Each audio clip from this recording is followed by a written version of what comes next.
What's up, everybody? Welcome to a special edition of Believe in White Sox here on the Believe Network. We are collaborating today with Todd and Fernando from the Lone Star Halo podcast because opening day is on the South Side tomorrow, March. Believe what is going to be going down at Rate Field, and we are going to have a wonderful conversation that I think will open up the eyes of both Angels fans and White Sox fans for two teams that, let's just put it quite frankly, want to have better seasons than they did last year. I think every White Sox fan wishes that they could have the season that the Angels had in 2024. So let's hit it.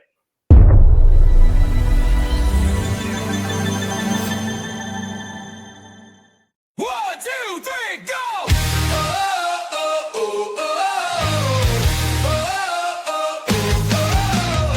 From Texas to Anaheim, we're bringing the heat. Don and Fernando got the news every week. Walk-off strikeouts, who's making a name? Who's in the clutch and who's taking the blame? Lone Star Halo, talking baseball, here we go. Big hats, bad calls, who's gonna rise and who's gonna fall?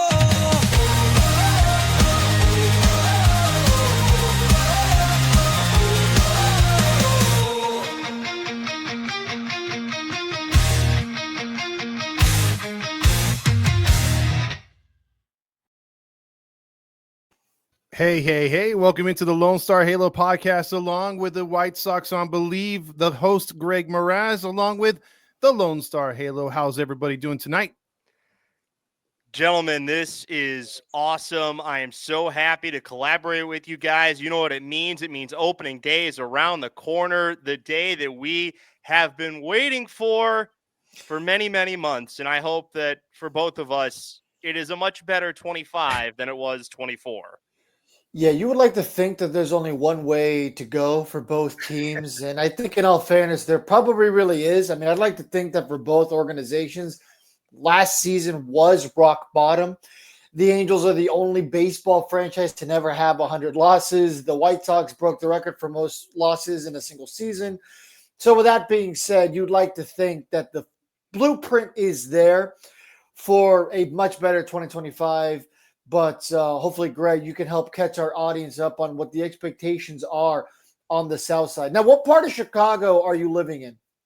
So I live in an area of town called Streeterville, which is basically north of the river, about 2.5 blocks. I am the research manager for the Big Ten Network, which is about a 20-minute walk west of where I live. So it's a funny story. I actually worked and lived in California for the last 5 years. I worked for the Pac-12 Network, and as many native Californians probably know, that did not end well for a lot of us.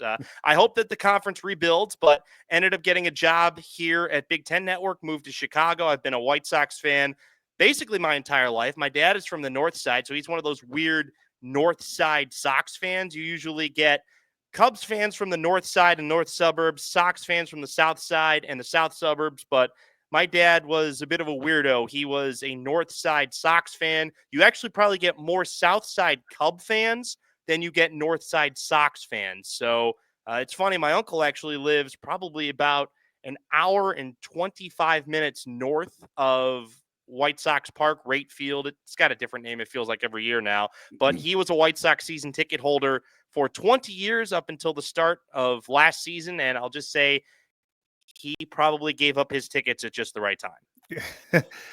Oh, but No, yeah, I was just gonna say yes. I was gonna say, Greg, you've been on the radio nationally at all? Because your voice sounds so familiar too.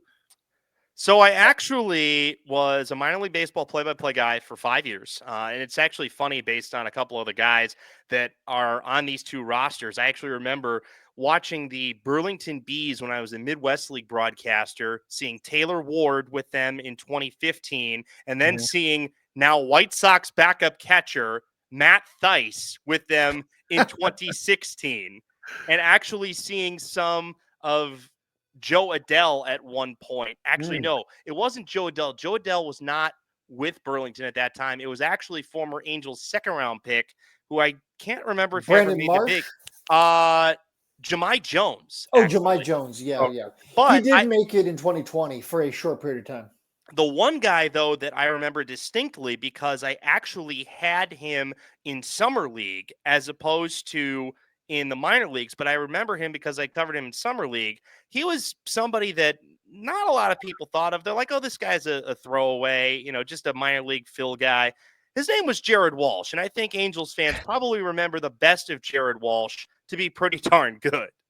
Yeah, he was lights out there for a couple seasons. One quick question I had before Fernando gets into his, what we were talking about last season was so frustrating. We wanted the Angels to help the White Sox set that record, and they couldn't even do that last year. We were inching our way to 100 losses for the first time because if you didn't know, we were the only team still to this day that has never cracked 100 losses. And we thought for sure, okay, we're going to take one in Chicago, the north side or the south side. And we were going to do it. And your fans were cheering us on to do it, to help you guys. And we disappointed two fan bases at once.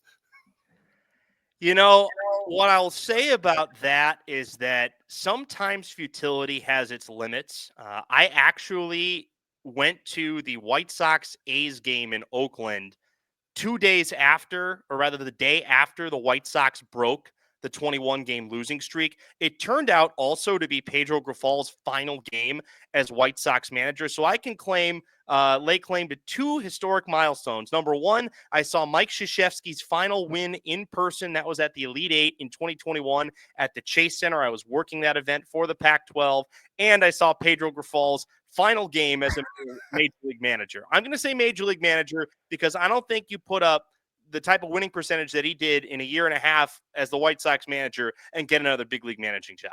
But again, futility does have a limit. And I guess the Angels just wanted to help us out. They wanted to make sure that we weren't the absolute worst of the worst. And, yeah, they would have felt bad. They would have felt bad if they contributed to it.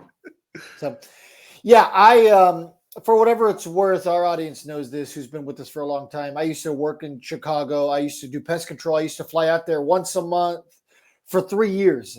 And I miss the Chicagoland area a lot. I'd stay in Bolingbrook. And I really, really fell in love with the city of Chicago. Beautiful city. The people are great. A lot of big rats is the only thing I can say. But, yeah. There was a video that a comedy troupe put up many, many years ago, and I don't think it's appropriate anymore just based upon the accents that were being done, but they had a guy as Ozzie Guillen that was doing a tour of Wrigley Field. I mean, this is not for G audiences, but he at one point in the video, he said, "There's a giant rat over there by third base. It's eating a baby," which was basically, I think, in response to Ozzie Guillen's insults about Wrigley Field. But yeah, I mean, I guess there's a lot of big rats here. I haven't seen any yet, but I don't doubt that that's the case, Fernando. Yeah. When I was out there doing pest control, I can definitely say that. I mean, I did pest control in Manhattan, New York, too. So. But anyway, yeah, no, I miss the Chicago area very, very much. Before we get into baseball, what is your favorite Chicago deep dish pizza? That's what I miss all the time. I have not found a substitution. There's nothing outside Chicago either. That I tried deep dish and a couple other spots. I'm with Fernando. It's Chicago or nothing. We have a place here in Arlington, Texas, and it's like the most D-grade Chicago pizza, but it's all I have, damn it. So Pequod's, which has two locations, one in Lincoln Park, one in the suburb of Morton Grove, is my favorite. There's actually just down the street from me a place called Pizzeria Due, which is the offshoot of the original Pizzeria Uno. I believe that the two brothers that started Uno got in a fight, and one of them started Due, which in Italian means two. The funny part about it is that you literally walk one block. I believe it's on Wabash. You walk one block and you go from the corner that has Pizzeria Uno to the corner that has Pizzeria Due. So That's hilarious. it's funny how it works out. I actually have Gino's East, Uno, Due, and Lou Malnati's all within a 3-minute walk of where I live. It's phenomenal, but I do have to limit the deep dish pizza intake. I have to make sure that there's enough exercise in there because deep dish will take up a big portion of your stomach, and Absolutely. when you're stuck inside some of the time, you cannot have that happen. That's fair. That's fair. Yeah, no, I will forever ever miss that Chicago deep dish pizza. But let's get into it a little bit here, and the White Sox. So, what do you want to share about going through last season? You can forever say that you, as a fan, survived what is a historic season, to say the least. What was it truly like? Like, what was the pulse of the franchise and the fan base? Well, there was a lot of fans that continually wanted them to sell the team. And I think a lot of the sell the team chants ended up stemming from the protests that went on in Oakland throughout the course of the last couple of years when it became pretty clear and evident early last year that the A's were going to be moving out of Oakland and to Sacramento. The fan group, The Last Dive Bar, who I'm sure you guys have followed on Twitter and on their various social platforms over the course of the last couple of years, the White Sox fans started doing that chant just because of how bad it got for this team. When they traded Dylan Cease in spring training, it was pretty clear that this team was about to enter a tear down mode, but they still had pieces from the team that last made the playoffs in 2021. But it just got to a point where guys could never stay healthy. Luis Robert had a great year in 2023. He fell off a cliff last year. They tried to trade him. Nobody wanted him. I don't think that the White Sox felt like they were going to get the kind of value for him that they wanted back. And it just was a feeling of this team is a bunch of undervalued and really unwanted guys that just somehow find a way to continue to lose close game after close game. There was a stat about them not winning a single game at one point in time when trailing after the sixth inning. I cannot remember what the exact stat was, but they had like one of the worst win percentages in baseball when trailing after the sixth inning. It was basically just, all right, you get past the sixth and you're not leading, you're done. And then there was another stat, and I can't remember it off the top of my head, but at one point in time, they had blown more leads after the sixth inning than they had secured, which to me was incredible. And they didn't have a closer all of last year. They're not going to have a set closer going into this season. So to me, it got to the point where it went from being really bad because they started off 3-21, and it was pretty clear that, okay, this team's going to be bad, but they'll get going and they'll be, what I like to call like a mediocre bad team. Like they were going to win 65 games. And then they had their first 15-game losing streak.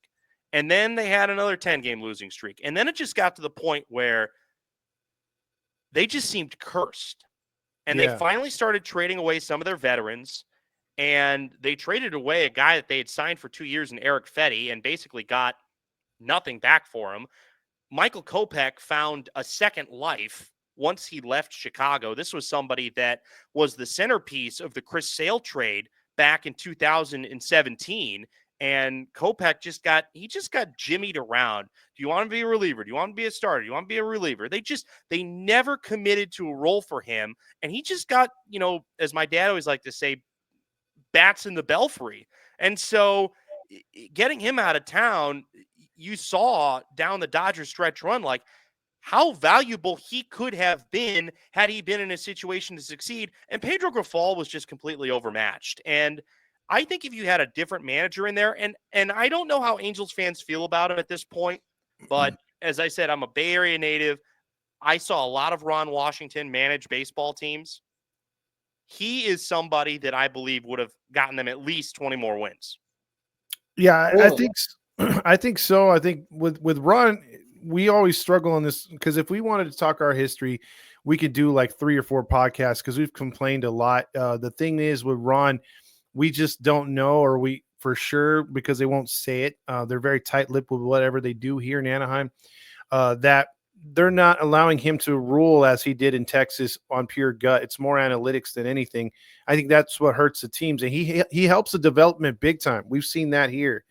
But one thing I wanted to run by you before Fernando gets into his next question or comment is being that the Angels were so close in 05 versus you guys. I still believe to this day, if Josh Paul makes, the throw to first base to get Brzezinski out, we win that series. All the momentum went your way. The entire series changed.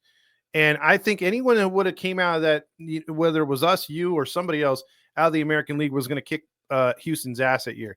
So that was a guaranteed title that I still wish was ours. I'm glad you guys got it and broke the curse, but still, I feel like, damn it, we should have our second World Series championship because I felt that was a great team. And going on from that, I just had to throw that out there. You guys, we had a playoff run for a while. You guys kind of tore it down a couple years later. And then you guys, as we had one more run in 14, you guys got all these guys like Abreu and got younger and looked like you were on your next playoff run.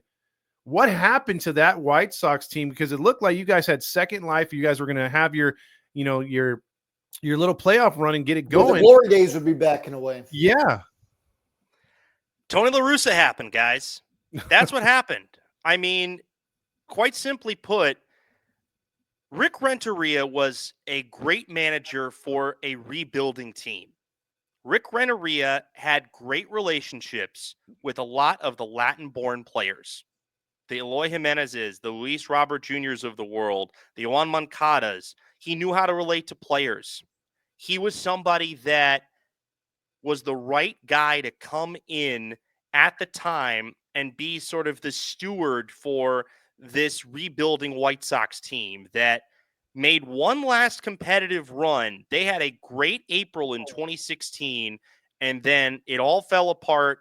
They realized that they were going to finally have to tear it down because the Kenny Williams era as this team's head of baseball operations was, we are always going to find a way to stay competitive. We're always going to make the trade that is going to keep us in it, even if it is going to sacrifice the guy that may be a part of this team 3 to 4 years from now. He kept doing that effectively for 15 years, and finally it was time to blow it up.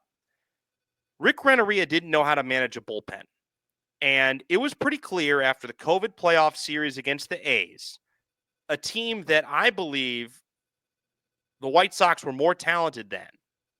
You had a rotation of Lucas Giolito, Dallas Keuchel back when he was still competent Dallas Keuchel, and then they started Dane Dunning in that third game. That was a team that, if it was a full season, I believe probably wins the division that year. They were so much more talented than the rest of the American League Central. But they fire Rick Renteria, and everybody thinks because of the fact that his suspension is over and that he is an analytically minded manager and somebody that had tons of success in his time in Houston, that the White Sox were going to hire A.J. Hinch. I remember listening to sports radio around here, living back in California. Oh, the White Sox are going to be the first team that calls A.J. Hinch. But because Jerry Reinsdorf fired Tony La Russa back in 1986, he apparently felt like he had to right a wrong. And I remember the Bob Nightingale report that came out, and I remember listening to a hit that Nightingale did on the radio around here, and he said that La Russa's their number one candidate. I just remember thinking, is this a joke? Like, is this one of Bob Nightingale's typos in real life?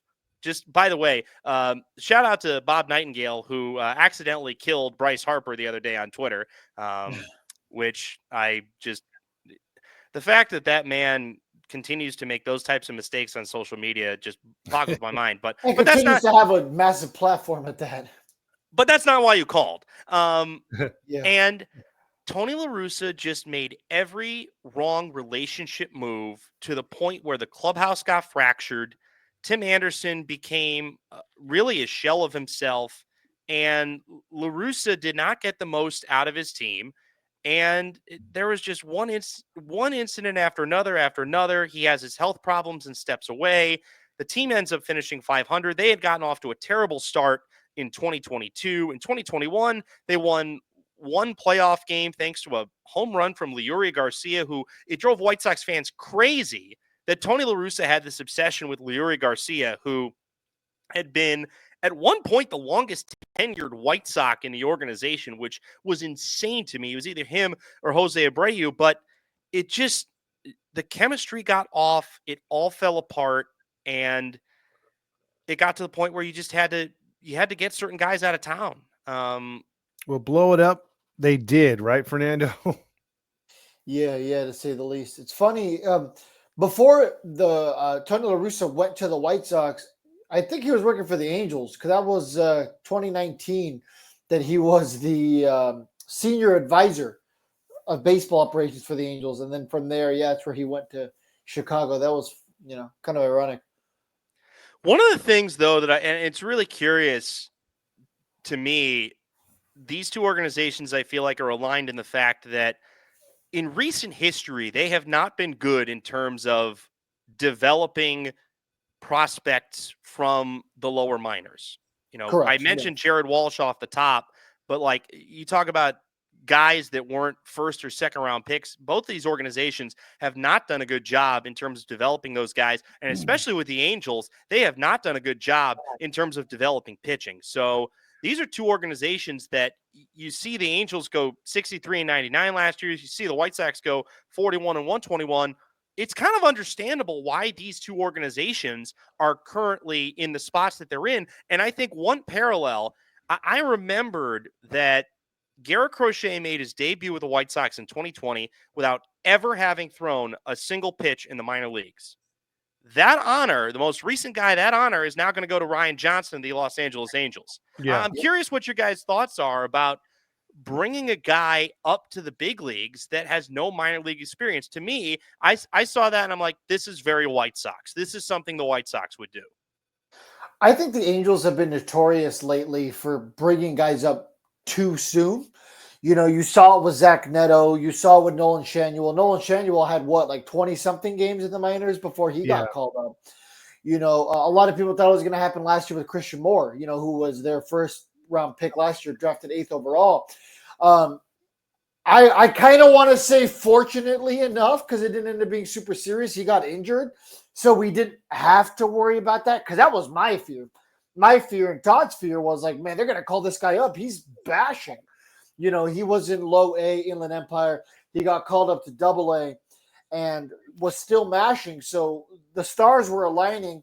Luckily, we didn't have to deal with that. And it doesn't seem like he made the club out of spring training.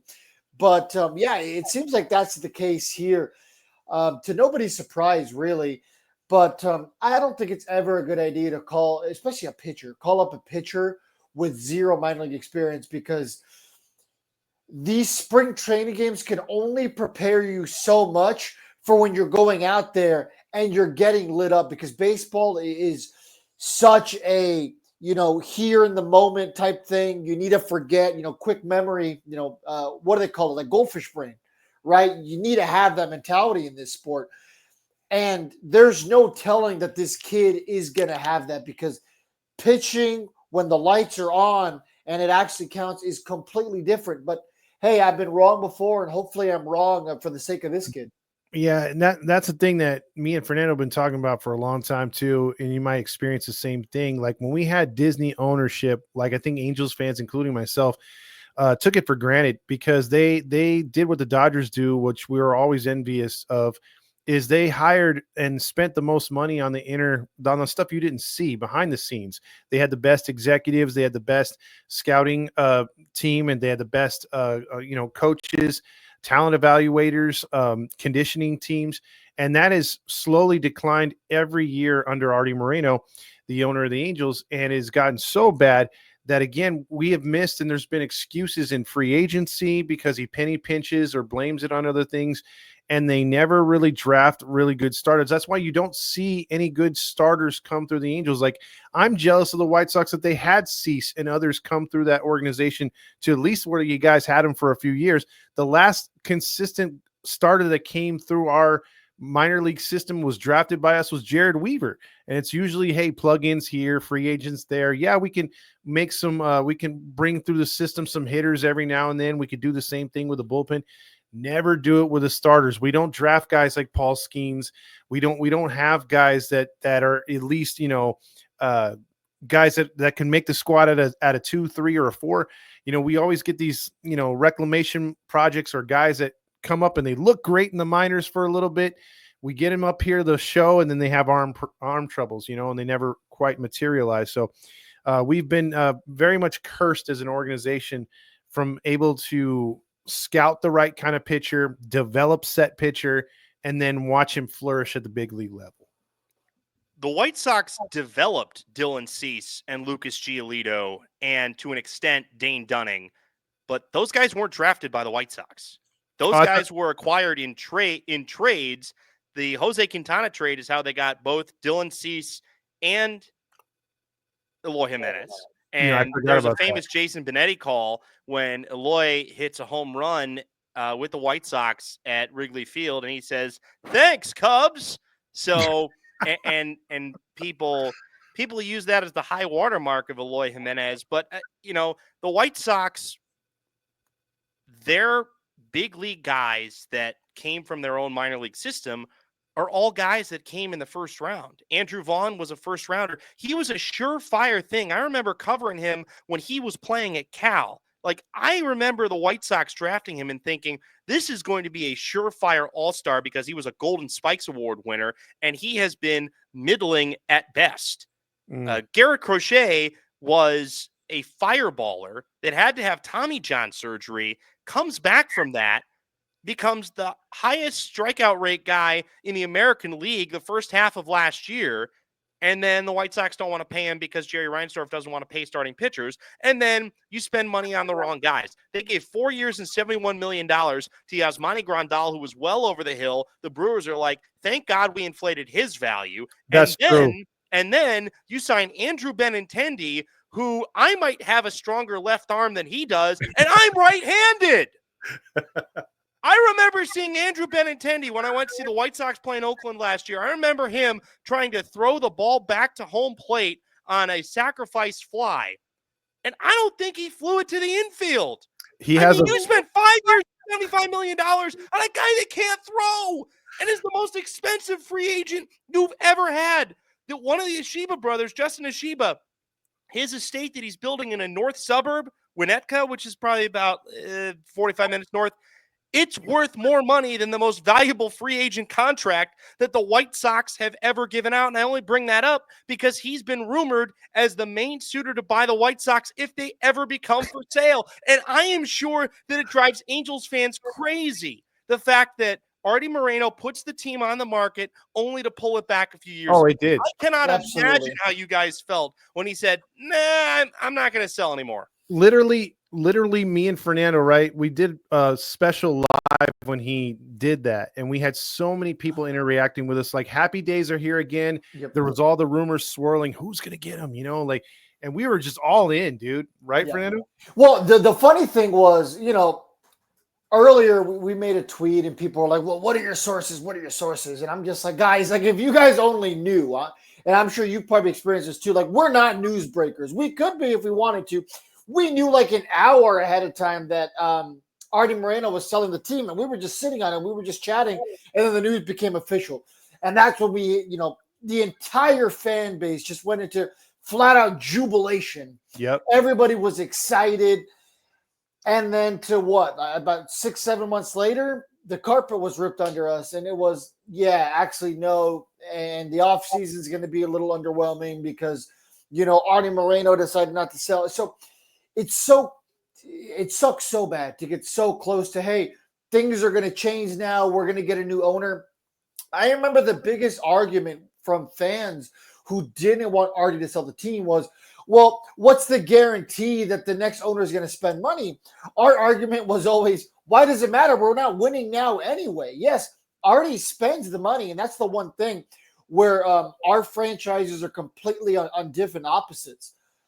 The Angels spend tons of money, but it's never on the right guy. It's always overpaying when they shouldn't be. They should be building out their depth, not getting Anthony Rendon. CJ Wilson, anybody? Oh, we can be here all day, and we've done a show about bad contracts. I mean, that year they ran it like a fantasy football draft where, okay, we need pitching. Garrett Cole was there. It didn't work out for whatever reason. The Angels couldn't match what the Yankees had. Okay, you go to the next available pitcher. No, the Angels went to the next available player, and they got Anthony Rendon, and we were blessed with that great contract.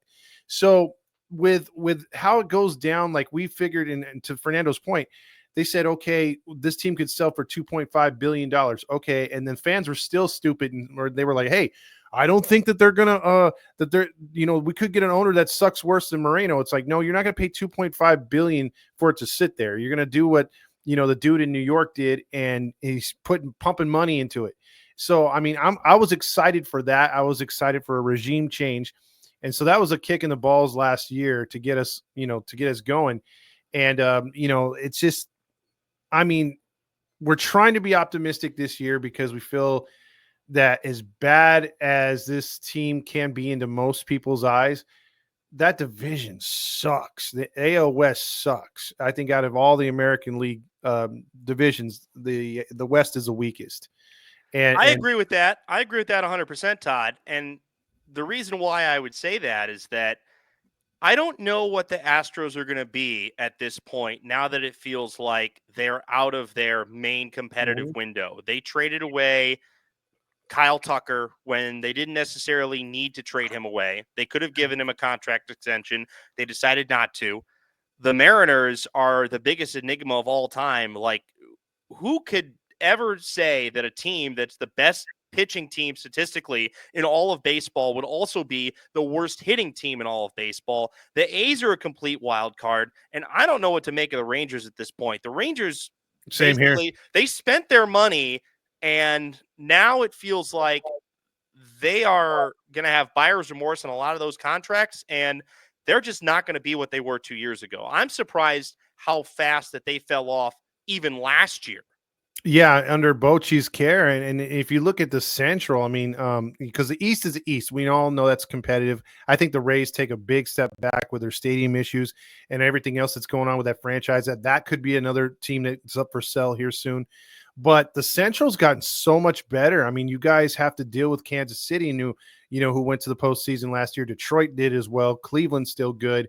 The Twins, to me, are the wild card in that division. A lot of no-namers, but they could come together. They've got a good organization. So the Central is definitely, I think, miles ahead of the American League West.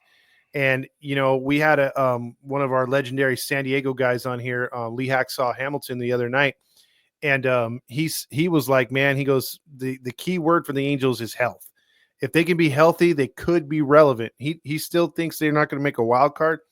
But and it's hard to when you got Kikuchi as your number one, but we like their bullpen, and if they stay healthy and Trout can be anywhere close to being Trout, we can at least make it interesting. And all we want, bro, is to be competitive in August and September.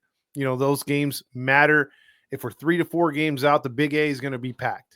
And I'm talking about the last wild card, not the division. If we're 3 or 4 out of the last wild card, the fans will come. And I think that's what Artie doesn't understand. He rather do promotions and sponsors. Yeah, give out another Mike Trout bobblehead. Yeah, the 30,000. He doesn't understand. It's the old adage: if you build it, they will come. If you build it on the field, they will come.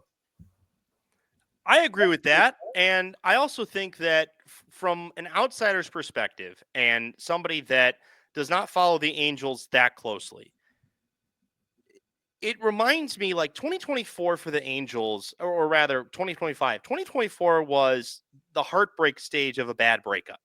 You just got broken up with in a really bad way. Oh Not yeah. only that, your mortal enemy, the one that lives just down the street from you, just stole your girl. Oh yeah. And you grieved last year. You While he still takes you her while he takes her to the prom, and they're prom king and queen. Exactly. So now that you're done with the grieving process, how do you pick up the pieces and recover? Yep. Mike Trout was the best player in baseball for a period of, I'll make the argument, at least 5 years. He was the best player in baseball for a good 5-year period. You can make the argument that Bryce Harper was 1A in that period, but Mike Trout was a 5-tool player. He's not a 5-tool player anymore. And the contract that the Angels gave him at the time was consummate with his performance. I don't think that you can argue. Maybe you guys have another argument to make, but I don't think you can argue that Mike Trout's contract was a bad contract because he was worth Not at the every time, penny for of it. sure. No. And I don't think people were going to see, maybe some did because he's a pretty big guy. I don't think people were going to necessarily feel like Mike Trout was going to have the same health problems that he did. But it's all about, and this is the thing I've been making the argument with on my show, is what do you have that's going to be part of a competitive future? Now, Jorge Soler is going to hit a lot of homers, but is he a part of a competitive future for the Angels? No. No. Is Taylor Ward going to be part of a competitive future for the Mm-mm. Angels? That has been rinsed, repeated. No. I like what Luis Renifo can give you at his best, but I also don't think that he's the type of guy that's going to end up being around when the Angels enter, their next competitive life cycle. So, in all reality, who is it that you have to have the building blocks of the next competitive life cycle? And for the White Sox, I've told this to many. 2027 is the first year that they're going to be able to realistically compete. So when their top prospects, when former Angels prospect Edgar Cuero did not make the big league team, people were like, what? Why not? Don't start a service time clock. Kyle Teal, who they got from the Red Sox in the Garrett Crochet deal, he's not going to start the year with the big league club. Why? Don't start a service time clock. Same with Colson Montgomery, who has been the heir apparent to Tim Anderson ever since he was drafted. Noah Schultz, who's the number one left-handed pitching prospect in baseball right now, and somebody that is a Chicago area native, the number one prospect in the White Sox organization. No reason to have these guys like, you're going to take it on the chin to save a year of service time. And I have to feel like that for Angel fans, they probably feel the same way with any sort of prospect that they feel like is going to be a part of this team's next competitive life cycle. So that's why you've got Jorge Soler, Yohan Moncada, Tim Anderson on this team. Like, they were the future 5 years ago. Now they're just roster fillers that you hope are going to make you competitive. But I will say this, like, I'd rather have Tim Anderson and Yohan Moncada than the excuse of Austin Slater, Michael A. Taylor, Josh Rojas, and Mike Tauchman as the roster fillers for this 2025 Chicago White Sox team. So you said realistically you could potentially see them competing in 2 seasons, you said? Yes, I think 2027, and that's optimistic. That's Okay. optimistic. That's assuming that you hit on and did I have that right? I always mix up Cuero and Corey Lee. Cuero was the main cornerstone of the Giolito trade along with Kai Busch. Kai Busch is obviously sidelined now because he had Tommy John surgery. So in theory, he wouldn't be back till next year if all goes well. And we did a show with Bush, and we thought, man, this guy's, Fernando got his parents on as well. We talked with them as him at the same time, and we were like, oh man, this is going to be a good, he's got a good solid head on his shoulders, which he still probably will be for the Sox, but it's just unfortunate he had the arm issue. Otherwise, we were thinking, okay, this is going to be another lefty out of the rotation. The Angels, he only started about 4 or 5 games for you guys? Yeah, he had some severe control issues. He had 2 starts, I believe, where he had at least 5 walks. I think his major league debut, which was actually in Oakland. Yes. He went to college at St. Mary's, which is only 20-minute drive from the Oakland Coliseum. I believe he had 5 walks in that game. So he had severe walk issues in that game. But, 2 guys that were part of the White Sox rotation last year and 2 guys that I really hope are going to be a big part of the future, him and Drew Thorpe, who the White Sox got. And Drew Thorpe was somebody that he was valued enough to where the Padres got him in the Juan Soto deal, and then the White Sox got him in the Dylan Cease deal, and now he's undergoing Tommy John surgery. So 2 guys that I envisioned being a part of this rotation in 2 years as like the main guys in his 5-man rotation, you're both not going to see until 2026, May 2026 at the earliest. So, I think that to kind of, bring it back to the start of this tangent of mine, you have to be conscientious of service time. But there's a big difference, in my opinion, between where the White Sox are and where the Angels are. The White Sox don't have a Mike Trout. They don't have a generational superstar that you're trying to get the best out of while you still have him. The White Sox have Andrew Vaughn.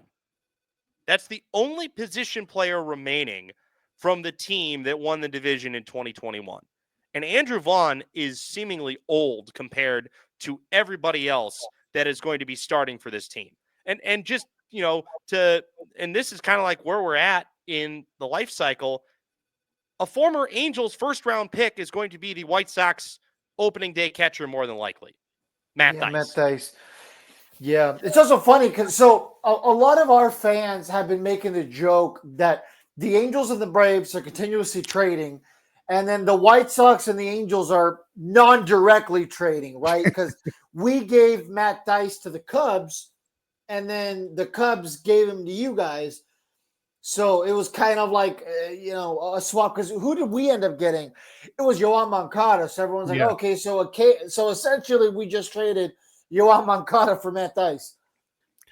Yeah, we've done a lot of those kind of moves with the White Sox, or with other various teams. Like, well, you're talking about the service time.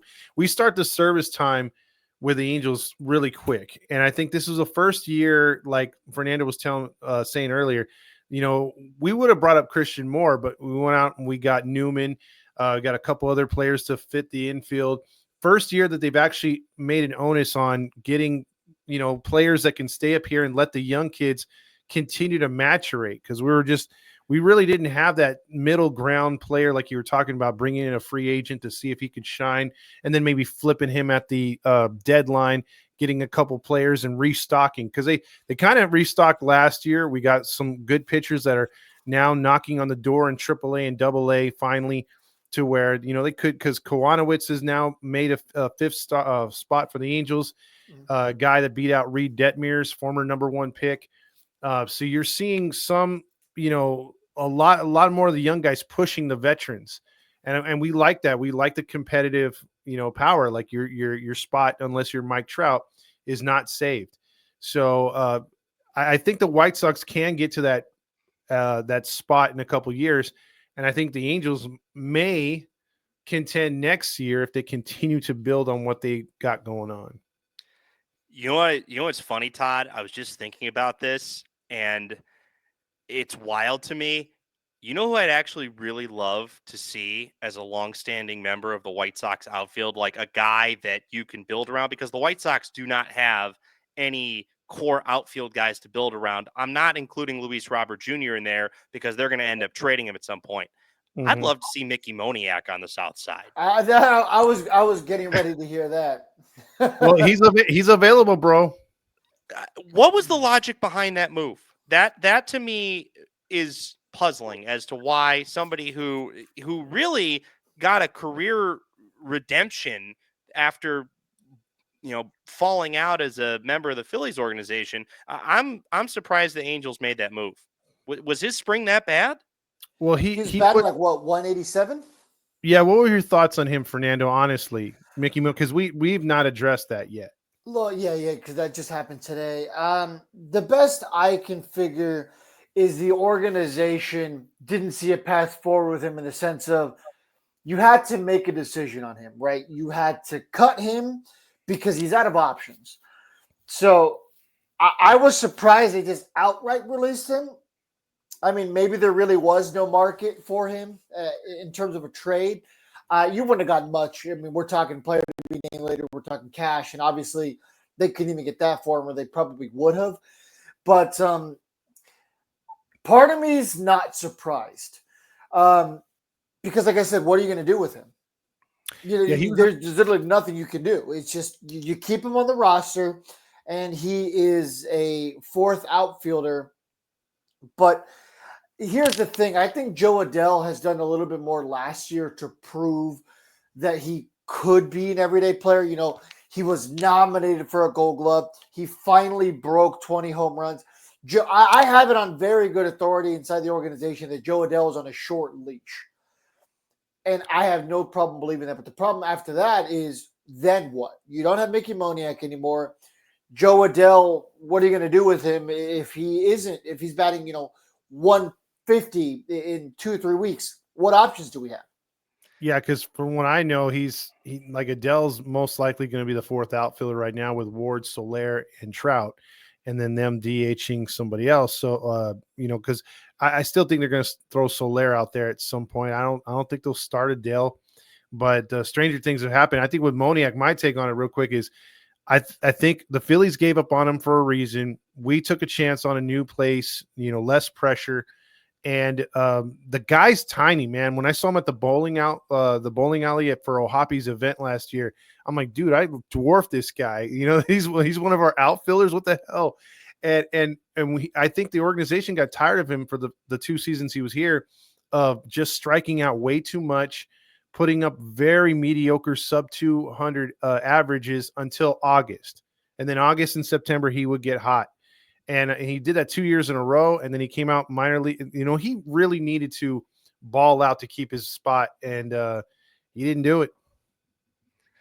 See, that's the thing, though, is that the Angels can afford to release a guy like Mickey Moniak. The White Sox don't even have somebody of his age that anybody really would want. I mean, the White Sox have effectively assembled their outfield with 2 high-priced guys, one of them that came from your own organization that wants out in Luis Robert, one of them that you overpaid, who I've already ranted about, in Andrew Benintendi, and then you've got, the journeyman of all journeymen and platoon guys in Austin Slater, Michael A. Taylor, and Mike Tauchman. And with the inability to want to see anything more from Dominic Fletcher, which surprises me, I feel like he'll be on the big league roster at some point in the first month of the year because he was up and down a good amount last year.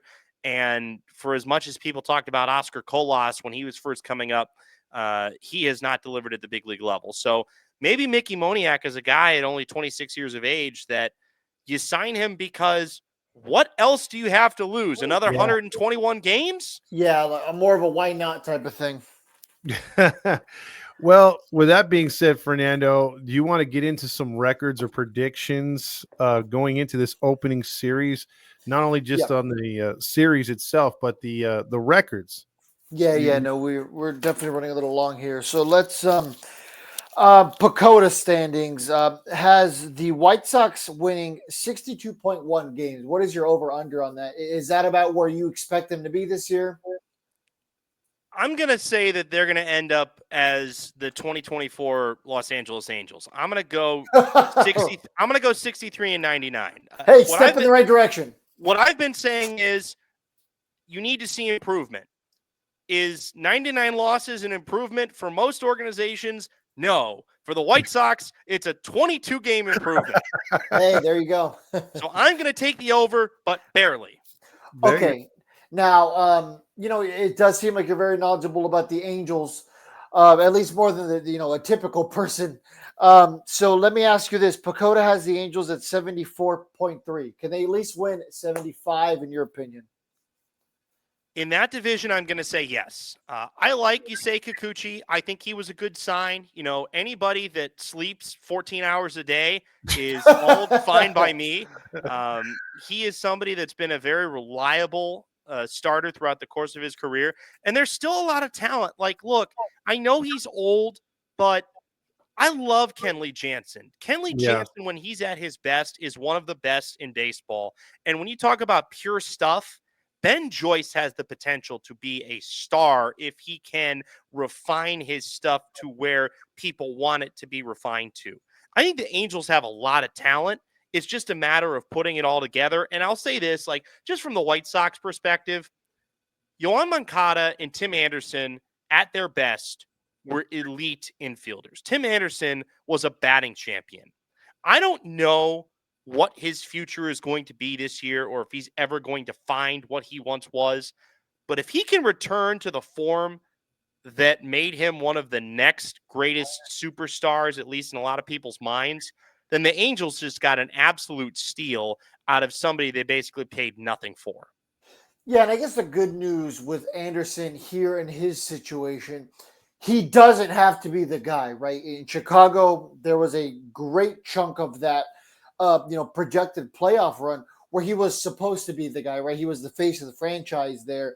He was well known. He was well respected as one of Change the game. top. That was that Absolutely. whole saying was based around him. Change the game. Absolutely, and then when the injuries kind of started to stack up on it, because I mean, even he was adamant that's what it was. It was just injuries that were plaguing him. The expectation wasn't met because of that. So all of a sudden, the narrative switched in Major League Baseball to, well, this guy can't play anymore. When you know what, he kind of proved this spring, even if it's just for now, that he at least has a little bit of gas in the tank. So I'm hoping for his sake, he can just have a serviceable year because the guy's still pretty young, all things considered. Yeah, and I like the. He's what, 30, 34?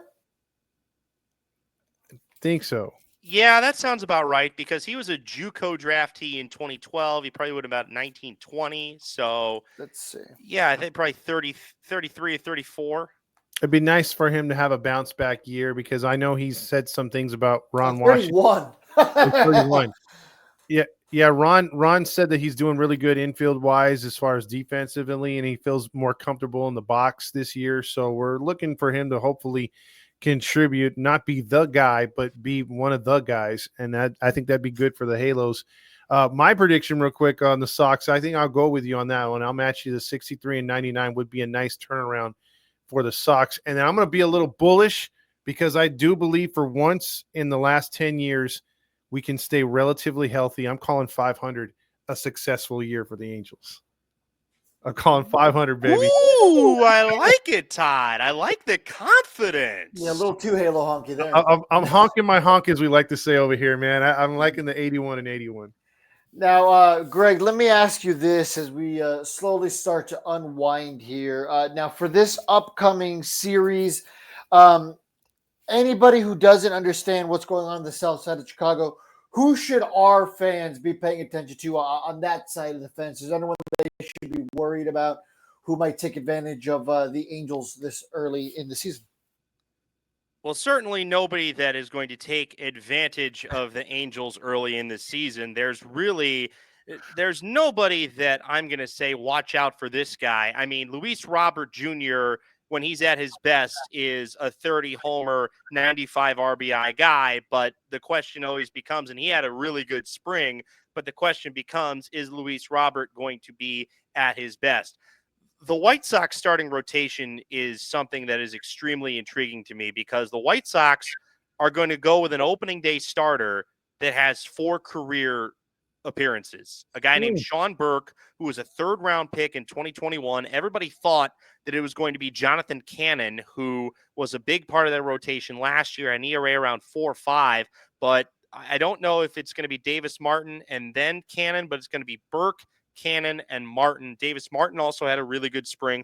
All 3 are right-handers. The Angels are going to end up missing Martin Perez, who is going to end up being the White Sox 4th starter, somebody that Angel fans should be very familiar with from his time with the Texas Rangers. So I just think that there's a lot of unknown in this White Sox bullpen as well. Like, there's a bunch of guys. It's like the movie Major League.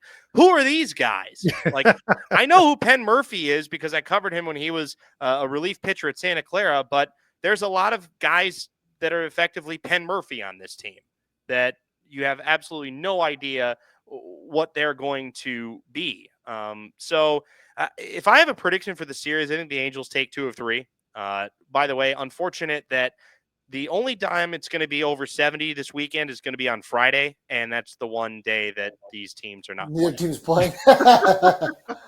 Yeah, I I'm don't so like that. mad about that. I'm so mad.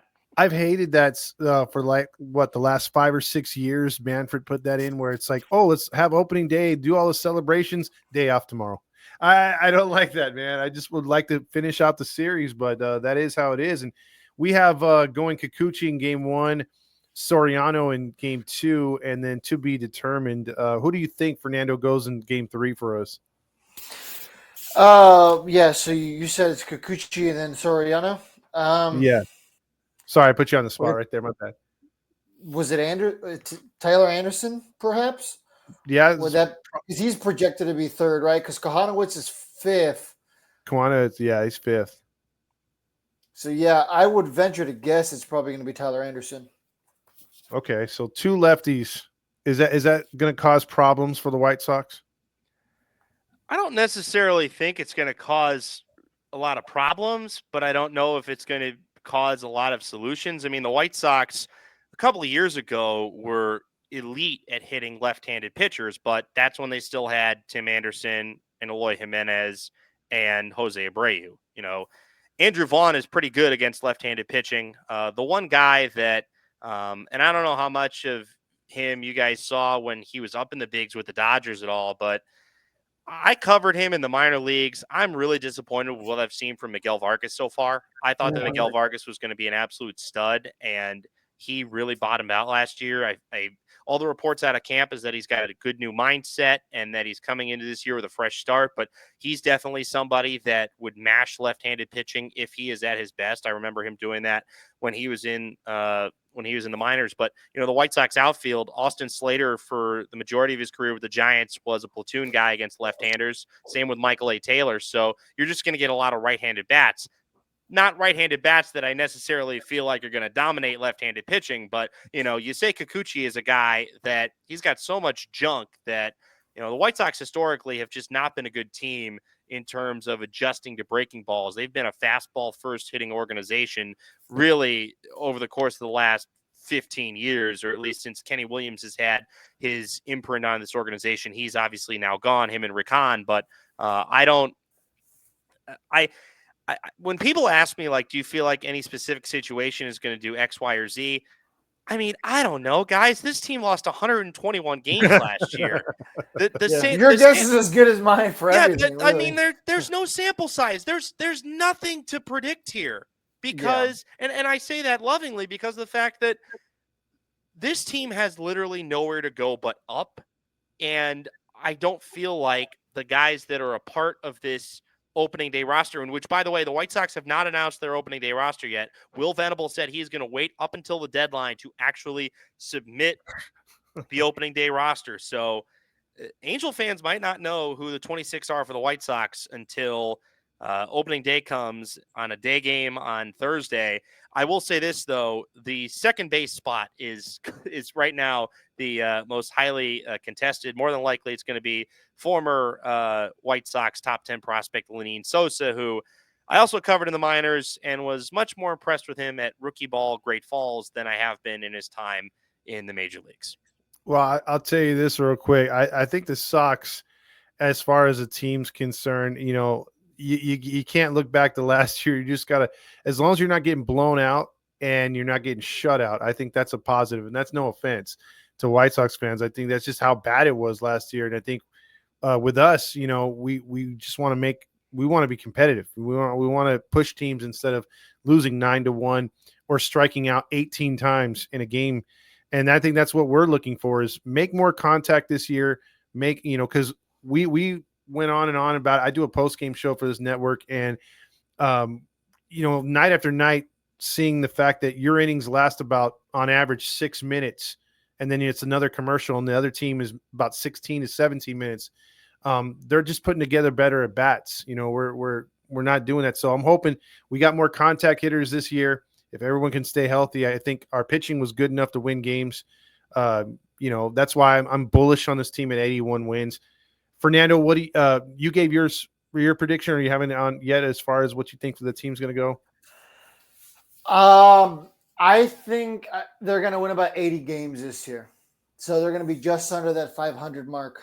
I think 500 is the goal because when you lose 99 games, you have to be realistic. And I think flirting with that 500 could put them in a situation where they're at least playing competitive games down the stretch. And that's what we want. Like you said, we don't necessarily need this team to make the playoffs. Of course, that'd be great, but that's the hope for everybody. It's not feasible for where we are right now.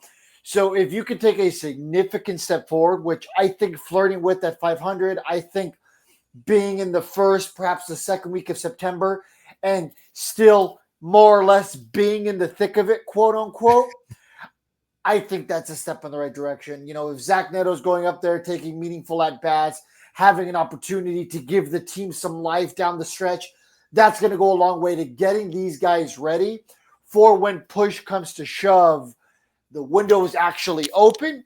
Great. You don't have to worry about Neto being clutch because he kind of proved last year that he has a little bit of a clutch gene in those minimal opportunities he had.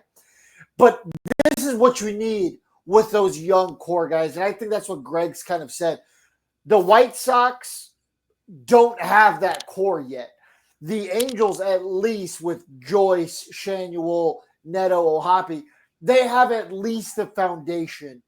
So you can maybe get some of these depth pieces, the Newmans, you can kind of get Soler to at least give the false idea that something's going to change. And hey, maybe there is a little bit of hope. You know, it is a wide open division. But honestly, I still think this is probably the Rangers division to lose right now, with perhaps Seattle proving some people wrong, because everybody knows they have one of the best rotations in Major League Baseball, question mark, at least in the American League for sure. Their bats just haven't done anything to, you know, solidify that team.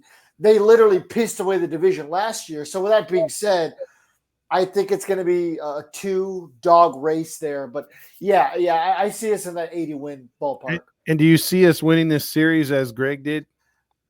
The Angels winning the series? Yeah, I think it's going to be a 2-1 series. I think we're going to lose opening day because the Angels always lose opening day. Seriously, when was the last time we won an opening day? I can't remember. I can't remember. The White Sox will be over 500 this year. There you go. Make T-shirts and everything. If you go to the Chicago White Sox team store, you don't see that team shirt, riot. Yeah, I got to ask you this, Greg. I know that you're going to have the obligatory sellout probably, or close to a sellout on the opening day. What do you think the crowds are going to be for game 2 and 3? I got $4 tickets on my phone on StubHub for Saturday. I haven't bought them yet because I'm not sure if I can go Saturday, but you can get in for as low as $4. I actually just saw a deal. You might as well for $4. I was just scrolling through my I was going through my Instagram stories before we hopped on here, and they do a great job at like geo advertising. Like, there was a deal that popped up on one of the IG ads. The Sox are doing $19 for a ticket in the upper deck and 2 beers. That's pretty good. Wow, that's crazy. Beers. So there's some Major League Baseball stadiums. You might have to. Yeah, there's some Major League Baseball stadiums where a beer is like $15 alone. Well, it's Angel Stadium. We do have small beers for $4.50 still. We have some pints for $8, but the tall cans are going to run you between $16 and $19. And if you go to Dodger Stadium, their tall cans are $27. So man, you can go to a White Sox game, and for you alone, for $50, I mean, you could basically end your life, or at least send like a drunk text to your ex. You know, with $50, you can get 4 beers and a ticket. So I mean, hey, that's what I'm saying. The one thing that I will say though, like in terms of the Angels and their competitive life cycle, I want to read off these numbers to you because I think that this is important. 75, 79, 87, 90, and 96. These are not just random numbers. These are the win totals for the Texas Rangers in the first 5 years under Ron Washington, with those last 2 resulting in them getting to the World Series. This is somebody that's going to get this right. Ron Washington, because of everything that happened with, how all that went down after the 2014 season, Yeah, the off the field stuff. he got a raw deal. Mhm. And I will say this, Marcus Semien was developed into the star that he was because of his tutelage under Ron Washington when Wash went back to Oakland and Semien was traded from the White Sox. This is somebody that's going to get this right. He may not necessarily have as many tools to play with in terms of he doesn't have an aspiring Nelson Cruz. I can't believe I can't remember some of those Rangers teams. They did make, consecutive World Series, but he's going to get this right. I have faith, just knowing and following him from living in the Bay Area most of my life and him being a coach for the A's for a long time. He will get this right. And I feel more confident in saying that about him than I probably would have said about Joe Madden, because I will, and I will say this to this day, and Cubs fans will hate me for it. The Cubs won the 2016 World Series in spite of Joe Madden. Oh, 100%. They did not win 100%. because of Joe Madden. That team could have been managed by almost anybody, and they probably would have won. And if they were managed by somebody else, they probably win it in regulation, because Rajay Davis is not hitting a home run off of Aroldis Chapman, because Rajay Davis doesn't hit home runs off of anybody. Aroldis Chapman almost single-handedly sunk that Cubs team. There's a lot of games during the postseason that he almost blew. Believe me, Angel fans know Madden was not the reason why the Cubs won that World Series. He was not beloved here, that's for sure. And I hope the clip. Well, the second go around, people loved him the first time. Yeah, the first go around, but they loved him as the bench coach. But exactly. I'll just say this though. I'll clip what you said and hopefully hold on to it, because I do want this team to flourish. We love Ron Washington here. We want this team to be better. But it's the owner, man. It's the owner that's killing us. You have experience with that too, unfortunately. And we're hoping that things change. But Greg, as we wrap this one up, man, we really appreciate your time. It's people have been telling us, hey, it's going to be another long season with the Angels. We're ready for it. Are you ready for it on your side? I'm ready for it, guys. I live 4 train stops away from the ballpark. I'm going to be down there as long as humanly possible. Look, I love baseball. I love this team. This team has not given me a lot to root for, but now, this is the closest I've ever lived to the ballpark.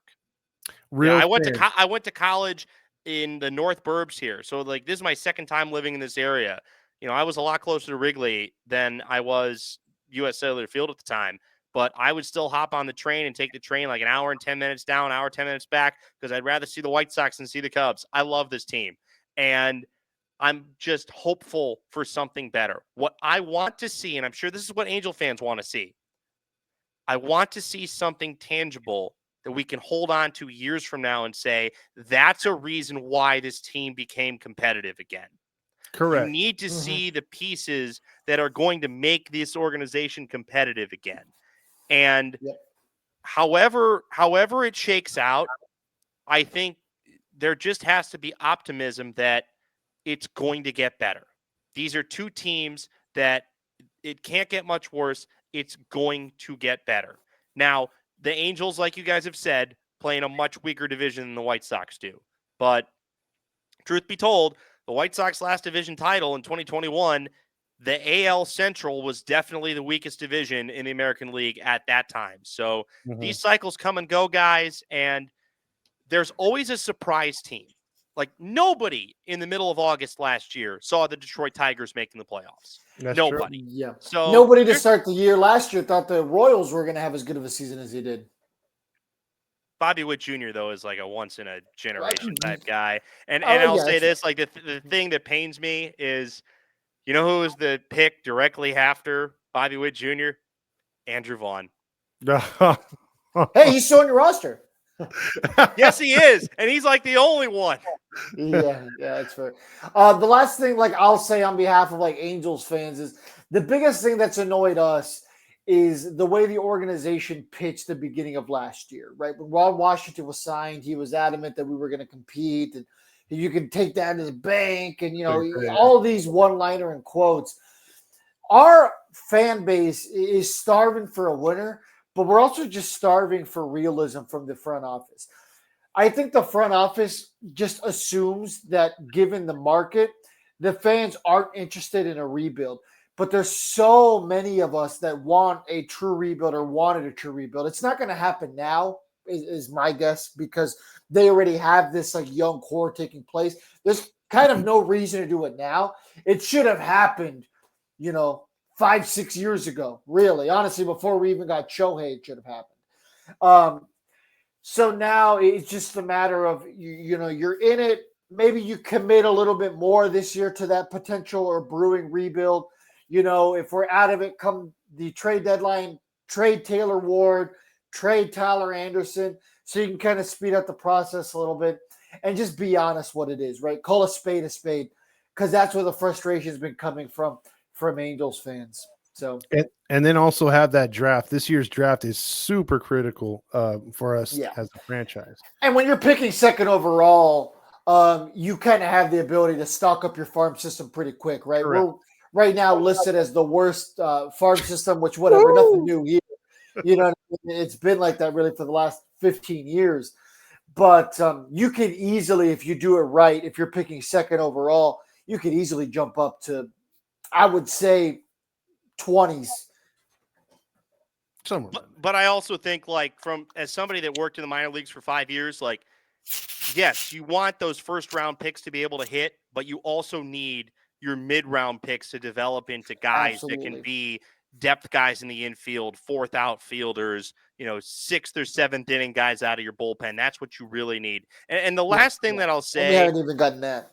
The last thing that I'll say is when you talk about the markets, like the one place where Angels fans and White Sox fans, in my opinion, can come together is they are sadly the little brothers in their own market. Absolutely. Everybody here cares more about the Cubs than they do about the White Sox, and everybody in Southern California, or at least, I mean, look, it bugs me to no end, and this is a pet peeve of mine, like the fact that people group the Angels in as part of the greater LA metro area. No, it's Orange County, guys.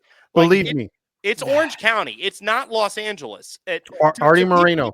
Yeah. That is not the fans. The fans do not call ourselves LA. We rather be called OC of China than freaking Los Angeles. Believe me. My point being, though, is that because they are grouped into the LA market, there's a little brother syndrome. People are always going to pay more attention to the Dodgers. People are always going to pay more attention to the Cubs. And there is always we have something to prove, whether it be the Angels proving it in 2002 with one of the more miraculous playoff runs that you can remember, or the White Sox proving it in 2005.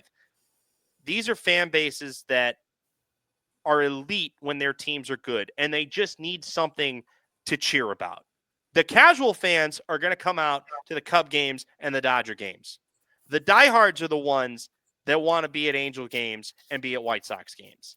And I feel like if you see these two teams good again, it's better for baseball because you have large markets with fans that really care.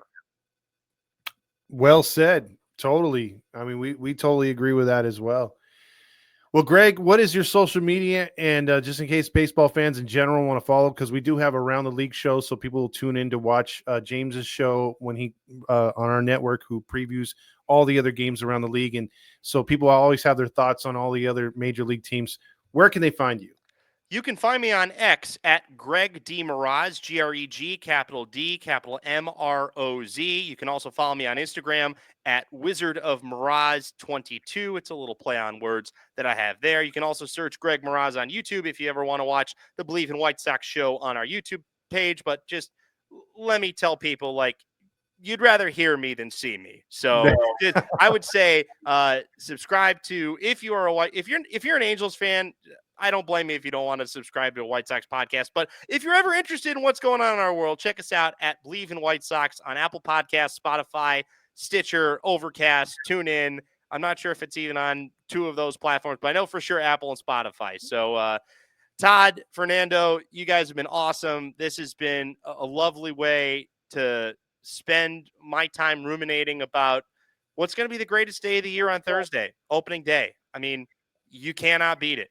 South Side's going to be hopped. The Cork and Carry, which is this great little bar just north of the ballpark. I mean, if I can find a way to get all my work done by like noon that day, I'm going to hop on down there, have a couple Miller Lights, and hear everybody talk about the White Sox, because that's how everybody that is around that part of the yard always likes to talk on opening day. Or rather, this is a South Sider accent. It basically is effectively like the super fans from Saturday Night Live. Like, people actually talk like this. Ditka, absolutely. Bears. Fernando? No, thank you for joining us. Always fun to talk baseball. And hey, at least for Thursday, both our franchises are optimistic. You never know what can happen. So yeah, it'll be fun. Baby. Yeah, one team's going to be undefeated at least for now. Won't last for guys. I'll tell you. I'll promise you that. But yeah, hey, there's, like you said, opening day to me is Christmas every single day.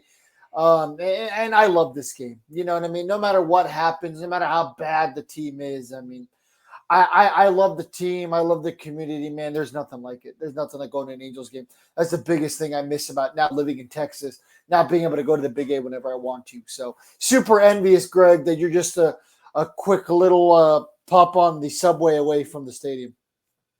It's the best, man. You get on the subway and you get on there with fellow White Sox fans, and you feel like you're a part of the community. That to me is one of the best parts about living in this city and being amongst this group of fans. And I can't wait, man. Every time I go back into that ballpark, there's a tingling feeling inside that I'm home. Like, I'm always going to feel like I'm at home when I'm inside. I'm still going to call it the Cell. Great field. I mean, that you knew things were going bad for the White Sox when they took on the corporate sponsor of a downward facing arrow. Yeah, that's fair. You know what? I never made that connection, but yeah, that's fair. And all that just for everyone to still call it what, Comiskey Park. So yeah, people call it Sox Park, New Comiskey, U.S. Cellular, the Cell. It's whatever you want to call it. Park. Yeah, whatever floats your boat that day. Does anybody still call the Big A Edison, or is that like long since passed? No. Everyone calls it the Big A for sure. There is a couple seats that still bear the Edison logo. Most of them do. At the very end, it'll still has the logo. They never got rid of the logo. That's how cheap they are. But all right, Greg, great time talking White Sox baseball. We'll hit you out with the outro. Catch his show, catch ours, and we'll do a recap of the series when it's all said and done. Catch you guys later. Bye, everybody. Don't stop.